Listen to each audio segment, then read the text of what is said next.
예, 안녕하십니까. 아까 초반 발제 때 김승욱 교수께서 프랑스하고 독일은 그렇게 많이 싸웠는데 지금 EU라는 걸 갖다가 같이 하면서 살고 있다 뭐 이런 말씀 하셨는데, 저는 어떤 면에서는 한일 문제에 이렇게 복잡하게 자꾸 막아 끼는 이유 중에 하나가 저희가 맞은 기억밖에 없어가지고 그런 게 아닐까 생각이 듭니다. 아시다시피 독일하고 프랑스는 무려 7세기부터 싸워가지고 20세기까지 싸웠습니다. 7세기부터 20세기니까 1300년을 싸웠는데, 먼저 때린 거는 독일이었고요. 마지막 때린 거는 프랑스였습니다. 그러니까 서로 맞은 기억이 있기 때문에 그게 별로 없는데, 한국은 일본에 대해서 전쟁을 한번 이긴 적이 있긴 하지만 대체로 그 본토가 유린을 당하는 경험을 2번이나 겪었습니다. 만약에 우리나라가 그 고려 때 연옥연합군이 일본에 상륙해가지고 한 번이라도 일본 본토를 밟은 기억이 있다고 하게 되면 좀 덜할 텐데, 임진왜란때 맞고 그 다음에 일제시대 또 맞고 이렇게 했기 때문에 아마 더더욱 그런 것들이 심하지 않을까 생각이 됩니다. 그렇다 손 치더라도 그 기억을 이렇게 오래까지 끌고 가면서 계속 반일을 갖다가 하고 있는 이유는 도대체 뭘까라는 생각이 들었는데요. 아마 여기 지금 세미나 오신 분들 정도는 그래도 좀 더 합리적이고 정상적으로 국제정세를 보시면서 한일 관계를 생각을 하시는 분들 생각이 되는데, 그러다 보면 도대체 왜 우리는 이러는가, 왜 이러고 반일하다 외치는가 하는데, 제 주변에 일본과 친하게 지내자라고 말하시는 분들은 한 4종류 정도가 됩니다. 하나는 동족 무시 친일파가 있습니다. 한국 국민, 같은 국민이지만 국민에 대해서 좀 실망을 많이 하는 이런 스타일도 있고요. 두 번째가 동족 혐오형이 있습니다. 야, 우린 도대체 언제까지 이렇게 일본을 갖다가 맨날 그 사실 붙으면 이길지도 못하면서 전 세계 사람들은 일본을 갖다 제일 만만하게 보는 나라라고 하니까요. 이 단계를 넘어서게 되면은 동족 경멸형이 있습니다. 야, 진짜 이 일본이 그 후쿠자 위기치가 이 탄압을 갖다 외치면서 조선을 같이 갈 수 없는 상대하고 말한 이유가 있겠다라고 생각하는 단계까지 넘어가는 게 있고요. 근데 제가 그 동족 경멸이 가장 마지막 단계인 줄 알았는데, 그 다음 단계가 하나 더 있더라고요. 동족 무심입니다. 무슨 짓을 해도 하나도 신경도 안 쓰게 되는 거죠. 뭘 하든지 간에. 사실 국제정세에 있어가지고 그 식민지배를 당했다라든가 매맞은 기억 가지고 이걸 질질 끌면서 끝까지 이렇게 끌고 나오는 나라는 굉장히 드문 케이스입니다. 사람이 뭘 기억하려고 하면 2가지가 있다고 생각이 되는데, 하나는 생물학적인 기억력입니다. 생물학적 기억력은 대체로 한 50대 정도면 끝나게 되는데, 젊은 애들은 보통 이렇게 얘기하죠.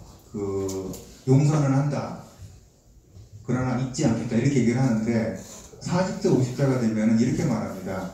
절대 용서 못한다, 근데 기억이 잘 안 난다. 이게 생물학적 기억입니다. 그래서 막 화날 때가 많아요. 사실 저는 이런 세미나 원고 쓰는 것보다 반일 원고 쓰라고 그러면 100점을 넘게 쓸 수 있는데 안 씁니다. 그런 게 하나도 안 중요하기 때문이죠. 그 다음에 이제 사회적 기억력이 있습니다. 계속해서 교육을 통하고 어떤 선대로부터 내려오는 그런 이 사회적 기억들이 있는데, 제가 만약에 할아버지 때 할아버지가 독립운동을 하다가 고문을 너무 심하게 당해가지고 돌아가셨다. 또 그 기억을 또 아버지가 이제 공유하고부터 하게 되면은 대체로들 약간씩 반일에 대한 느낌들이 있을 겁니다, 아마. 그런데 그런 것들이 없는 상태에서도 반일의 어떤 기억을 되살리고 있다는 건 굉장히 비정상적인 현상입니다. 대체로 일제시대를 내가 이게 일제시대라는 사실을 알면서 겪었던 사람들이 한 10살 때 정도 그런 사회적 이식을 가졌다고 하게 되면은, 해방되고 나서 74년이 흘렀으니까 지금 거의 90살이 다 되셔야 되거든요. 사실 저는 지금 이제 50을 겨우 넘겼지만은 기억을 전 할 수가 없는 것이고 나한테 전혀 와닿지가 않는 문제가 반일이라는 문제가 왜 우리가 반일을 해야 되느냐 이 문제가 전혀 없는데 사회적 기억을 연장해 가면서 한다는 거 이거가 왜 하냐 그 다음에 도대체 누가 하느냐라는 게 있습니다. 누가 하는지 아마 대부분 다 아실 거라고 생각이 들고요. 그 80년대 초반에 그 운동권이라고 하면은 이제 지금 청와대 등등 포함해가지고 이제 대한민국의 권력 구조를 대접 장악하고 있는 사람들을 일단 80년대 운동권이라고 표현을 하겠습니다. 그때 이 운동권에서 만드는 그 자료 중에서 국제 정세 분석이라는 게 나오면은 꼭 빠지지 않는 게 한미일 삼각 동맹 체제를 깨자 이런 게 있었거든요. 우리나라는 미국의 신식민지이고 역시 일본 역시 미국이라는 제국주의와 합쳐가지고 대한민국을 앞에서 점선으로 대고 있는 그런 세력이기 때문에 한미일 삼각동맹을 깨는 것만이 우리 민족의 살 길이다 이런 책자들을 굉장히 많이 봤습니다. 그리고 나서 이제 그 세력들이 나이가 들고 사회적으로 중요한 지위에 오르기 시작하면서 어릴 때 봤던 그 세계관들을 이제 구현하고 싶은 겁니다. 그래서 그 80년대 초반부터 제 기억으로는 본격적으로 반일에 대한 어떤 그 사회적 기억을 되살리는 작업들이 시작이 됐는데요.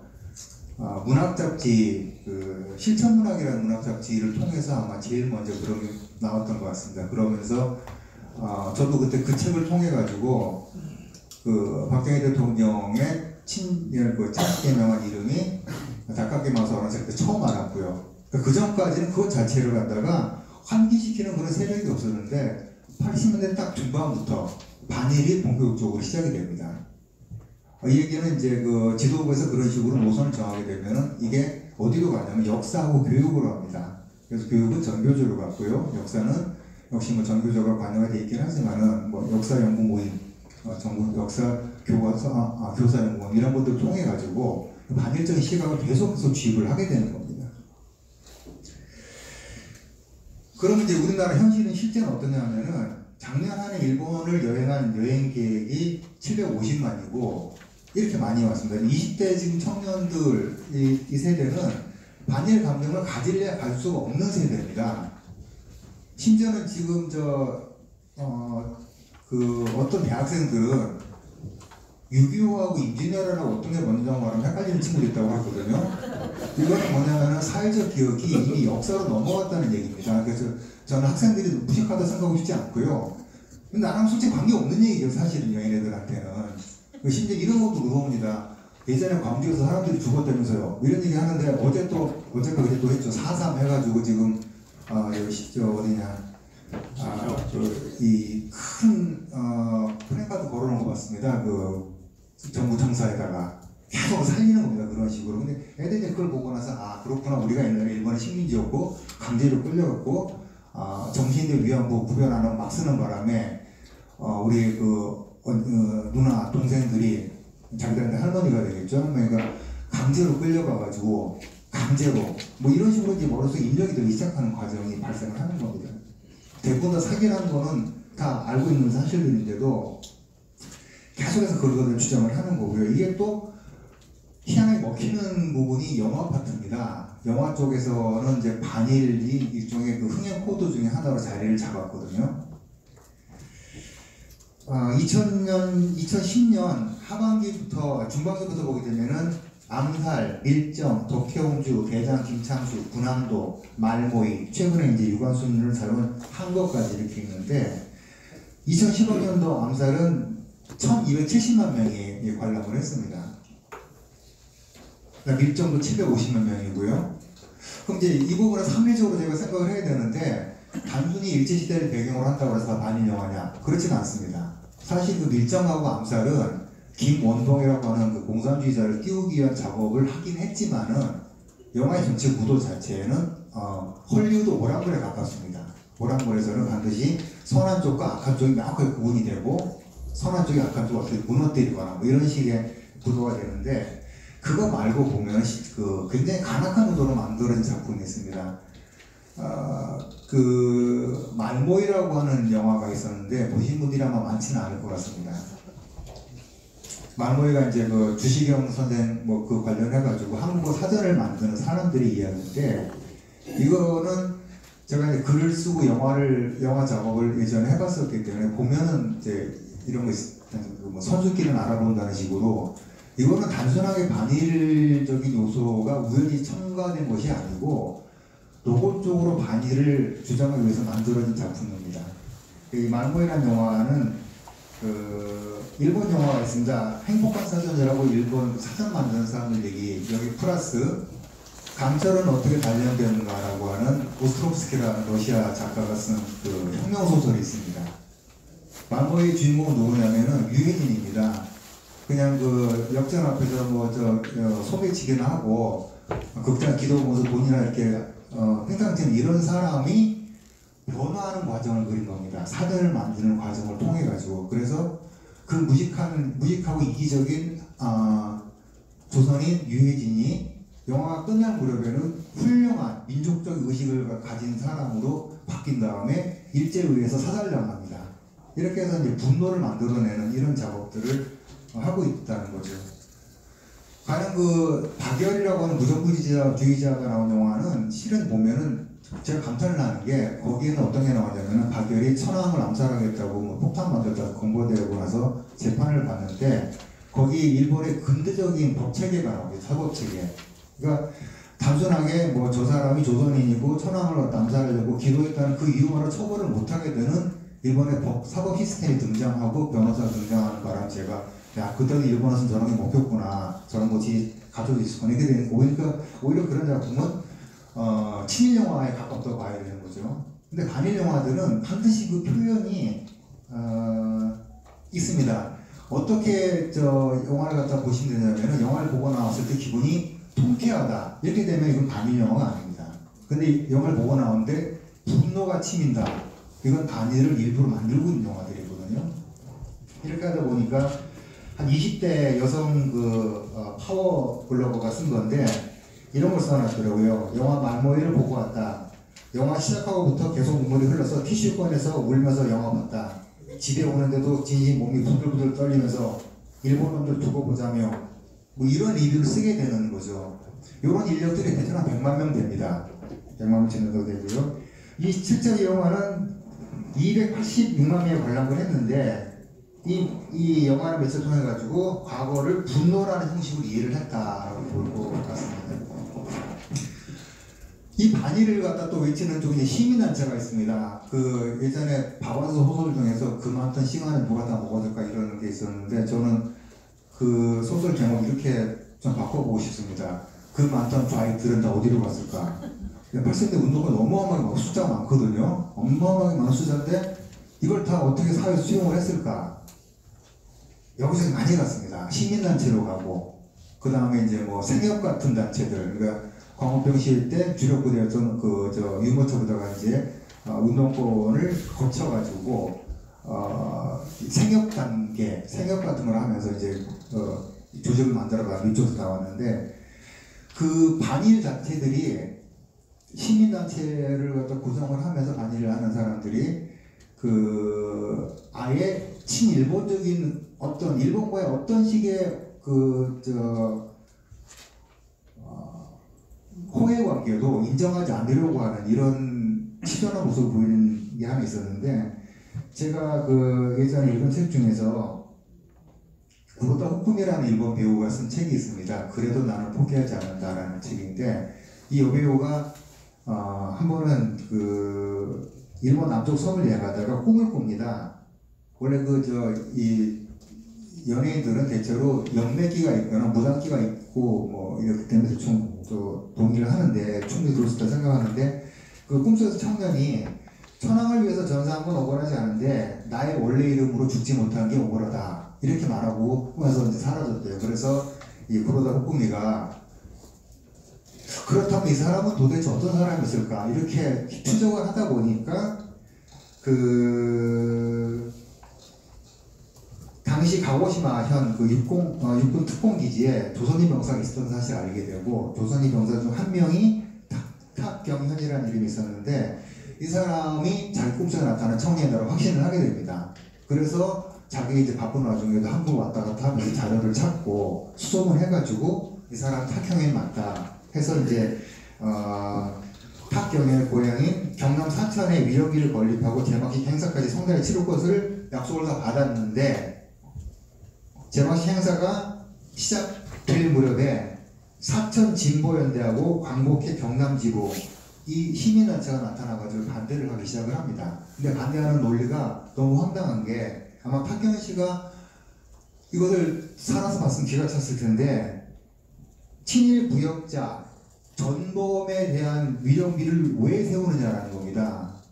우리 대한민국 한국 국민이 끌려가고 혹은 뭐 자원이 필요할 수도 있겠지만 가가지고 일본 이름으로 죽었는데 그거마저도 인정을 안 하면서 전범이다 이렇게 하면서 그걸 막았습니다. 그래서 귀향 기원비를 용인에 있는 법륜사 주지승이 이제 그걸 사연을 두고 그럼 우리 사찰에 갖다 놔라 했는데 그것도 또 방해가 많아가지고 제대로 세우지 못하고 지금은 대충 사찰 경내에 땅에 묻혀있다고 합니다. 이런 식으로 어떤 식으로 일본과의 어떤 좋은 기억을 되살리려고 하는 어떤 노력들을 모두 다 차단을 합니다. 그러다 보니까 한국이 일본의 지배를 받았던 시절에 있었던 사실을 역사에서 사실 부정할 수 없다. 그런 사실을 인정하지 않고 하니까 스스로 역사와 자국민의 일부를 부정하는 자기 모순이 생겨난다. 그러니까 지혜와 용기로 한일의 상급을 넘어올 수 있다. 이렇게 얘기를 했습니다. 이런 노력들을 계속해서 부끄럽게 만들고 있는 것이 지금 일부 반일 단체와 시민 단체들이 하는 일인 것 같습니다. 우리가 맨날 사과하라고 하고 그러는데 제가 마지막으로 베트남 얘기를 갖다가 하나 잠깐 드리려고 합니다. 우리나라 대통령 중에서 3명이 베트남에 가서 사과를 했습니다. 3명 하니까 대충 누군지 아시죠? 자, 생각해 보시면 한 사람, 두 사람, 세 사람, 한 사람, 세 사람밖에 없는데 베트남에서는 사과하지 말라고 그랬습니다. 처음부터. 92년에 대한민국하고 베트남 수교를 할 때부터 사과하지 말라고 미리 딱 찍었는데 가서 꼭 그래 얘기를 합니다. 베트남 정부에서는 사과하지 말지 자꾸 사과를 하느냐 그러면은 대통령이 가서 억지로 묵힌다 그러면 유감의 뜻이라도 표하게 해달라. 베트남에 사과를 안 받겠다는 건 두 가지입니다. 첫 번째 왜 선수가 사과를 하느냐 감독은 가만히 있는데 우리는 승려국인데 왜 너네가 사과를 하느냐. 3. 앞으로 가야 할 미래를 이야기하고도 바빠 죽겠는데 왜 자꾸 지난 일을 얘기하는 짜증을 낸다는 거예요. 그래서 지금 베트남과 사과를 했던 마지막 마음에 빚이 있던 이런 소리 같은 한 대통령이 그 말을 갖다 하긴 했는데 베트남 언론에 단 한 줄도 실리지 않았습니다. 자, 이것이 베트남이 속이 없어가지고 절대 아니죠. 베트남 여자들 우리나라 시집와서 농촌에서 매 맞고 이런 거 뻔히 아는데 맨날 볼 때마다 사돈의 나라 베트남 무슨 등신입니까? 아닙니다. 그때마다 저는 도대체 국민의 국내 정치 이 감각 내지 지수를 따지게 되면 우리 도대체 10점 만점에 몇 점이나 될까? 아직도 이렇게 우리가 이런 세미나를 하고 있다는 것 자체가 참 부끄럽고 제가 이 원고를 갖다가 일주일 내내 썼어요. 쓰기 너무 힘들어가지고 쓸 때마다 갑자기 내가 도대체 왜 이런 걸 하고 있어야 되는 생각이 드니까 막 분통이 터지더라고요. 자, 이거 넘어서가지고 우리가 넘어갈 가역이 너무나 많은데 이런 문제로 계속 대한민국이 발목을 갖다 잡혀있다는 거 이거 우리 심각한 문제라고 생각이 들고요. 그 정도로 저는 마치도록 하겠습니다.